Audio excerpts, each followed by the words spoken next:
Hello Capricorn, Sun, Moon and Rising. These are your messages for December, and a very happy birthday to those of you that are celebrating your solar returns at the end of this month. But let's have a look at what we have coming up for you.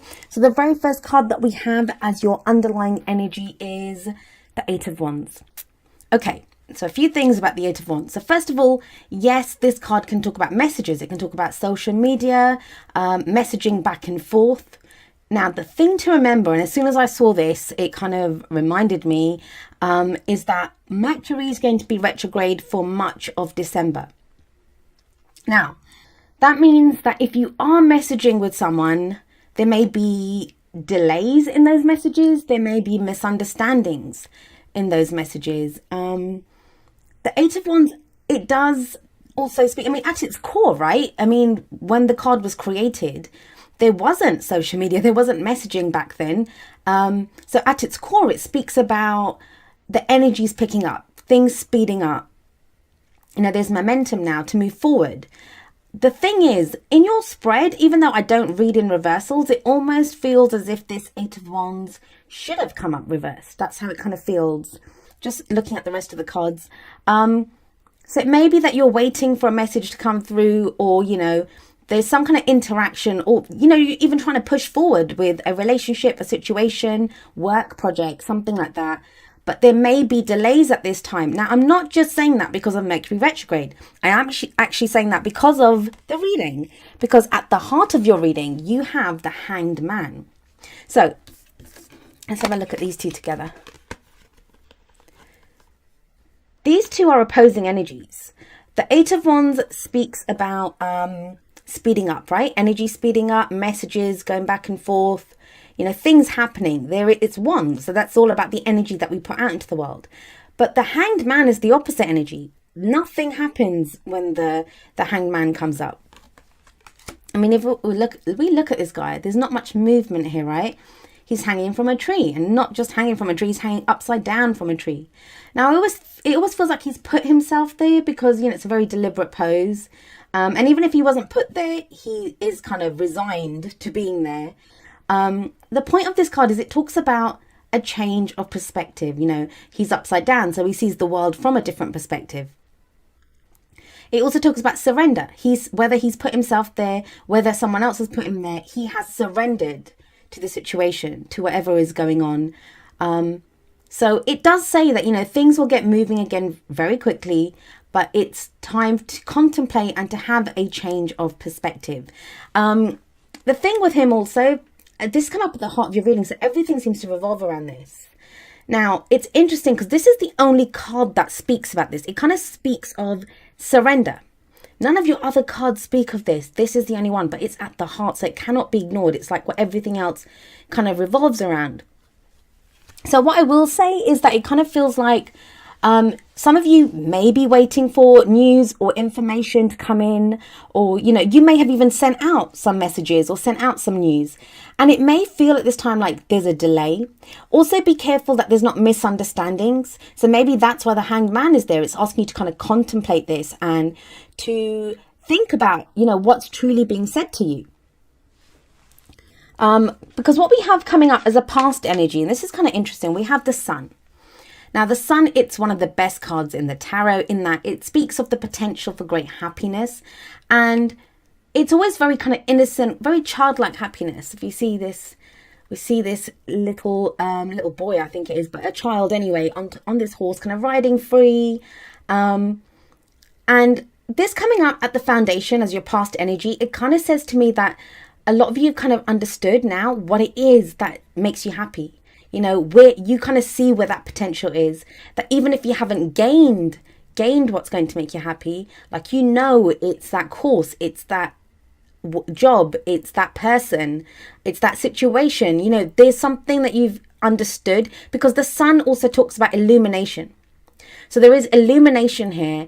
And what I always say about the Sun card is that the kind of illumination that it speaks about is when it's kind of noon and you go out into your garden or your backyard and the sun's high in the sky, you can see every blade of grass. Like, it takes no effort, requires no effort to be able to see what's before you. You can see every part of your garden that's, revealed to you. And that's the same way when the sun shows up in a spread in our lives.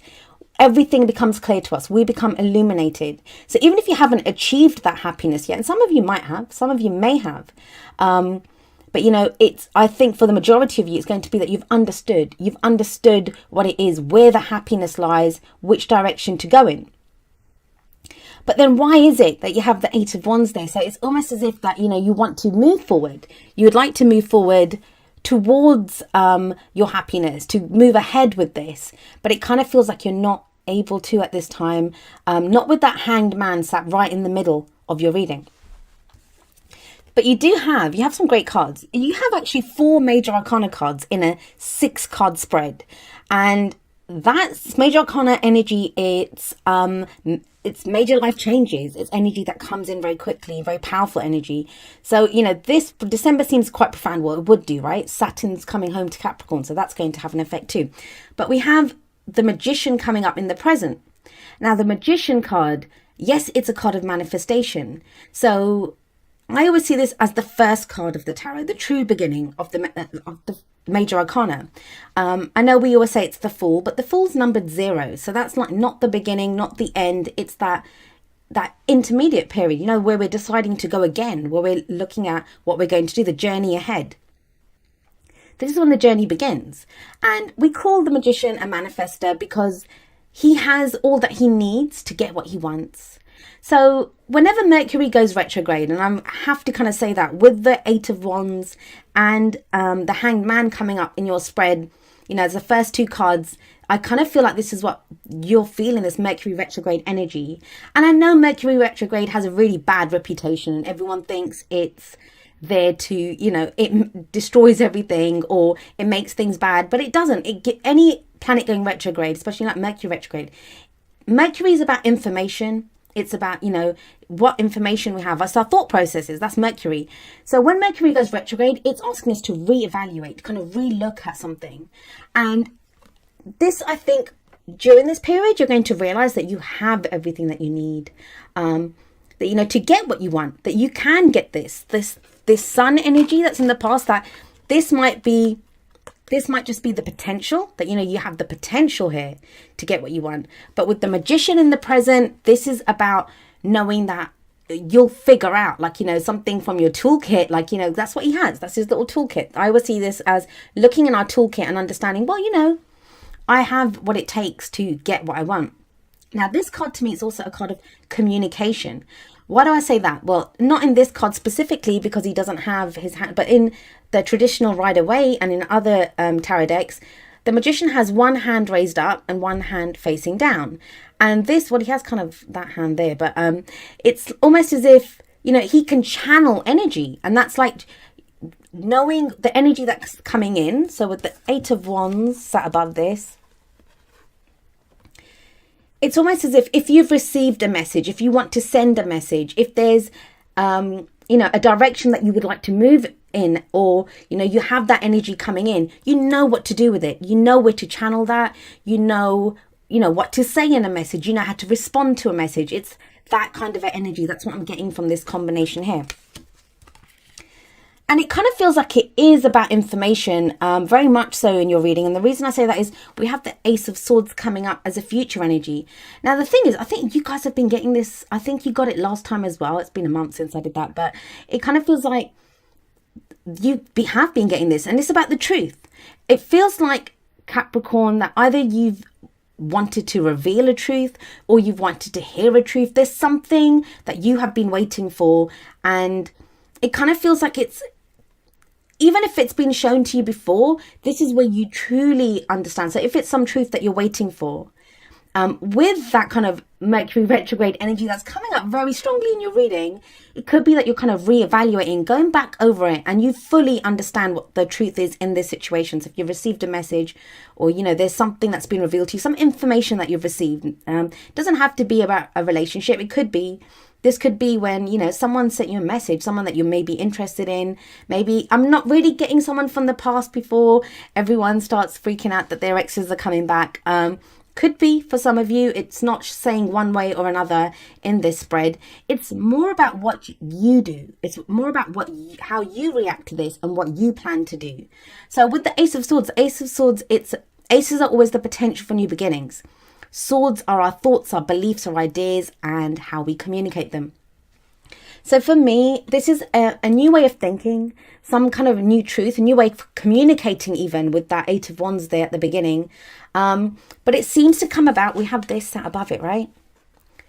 It's like it's coming about after a period of contemplation. Now, you may have already gone through this. And now maybe the Eight of Wands coming up as an underlying energy. That's why it's there, because you want to go ahead. Like, you've had this period of contemplation. But the Hangman, like I said, not a lot changes. It's limbo. It says things will get moving again. But, you know, it's a period of having that change of perspective. And this is, what else would be a change of perspective than the Ace of Swords, which is so much about our thoughts, our beliefs, our ideas. Now, this is said to be one of the victory cards. But it's victory through clarity and the truth. So if you've been trying to get your side of the story across or get your truth out, it feels like this is a good time to do it. And there is victory for it. And even if you've been trying to say something for a while and no one seems to have been listening, what's been misinterpreted as something, this is where clarity comes in with the Ace of Swords. And same with if you've been waiting for some kind of truth or some information. Now, I did say that this was about surrender, right? So you're surrendering to the situation. You're surrendering to whatever this information is, surrendering to, you know, the reevaluation of your truth, of what the truth is within the situation. And the magician, of course, is about, you know, you have everything that you need to get what you want. You can move ahead. You can move forward. But then it actually leaves you in a really stable, very strong position, because as your advice card, as your crowning energy, we have the Emperor. The Emperor is very much in control. In the tarot, in the major arcana, he's the father figure, the boss, the authority figure, right? It's always his way or the highway. He's very good at running his empire. He knows what to do. Now, the thing with the Emperor, though, is he can be kind of stubborn. That's the thing with him. It's like, you know, very much my way or the highway. He only does things his own way, and that's the only way he knows. So the thing with his stubbornness is that sometimes he won't compromise or look at other ways of doing things. Like, that can be good, that can be bad. Like, you know, obviously for some people that might sabotage your situation. For others, it's going to put you in a stronger position. If this is not you, then this could be someone that you're dealing with. It feels like for some of you, this could be a boss, this could be a father, like an older person. I usually do see this as a very masculine energy, but, you know, we all have the divine masculine and feminine energies within us. The other thing with him, though, coming up as a crowning, it feels like if this is your energy and it's asking you, like, you know, if you very resolutely, because this is the advice, it's telling you to take control, you know, hold tight, go your way, trust in what you want to do, and the truth will come out. And the reason I'm reading the Emperor in quite a positive way is because the sun is sat above this, is because the sun is sat here. But I mean, if it is someone else, maybe they are the ones that come in and now take control. If you've been waiting on some truth from someone, maybe now they'll be ready to do it. They're ready to kind of step up almost.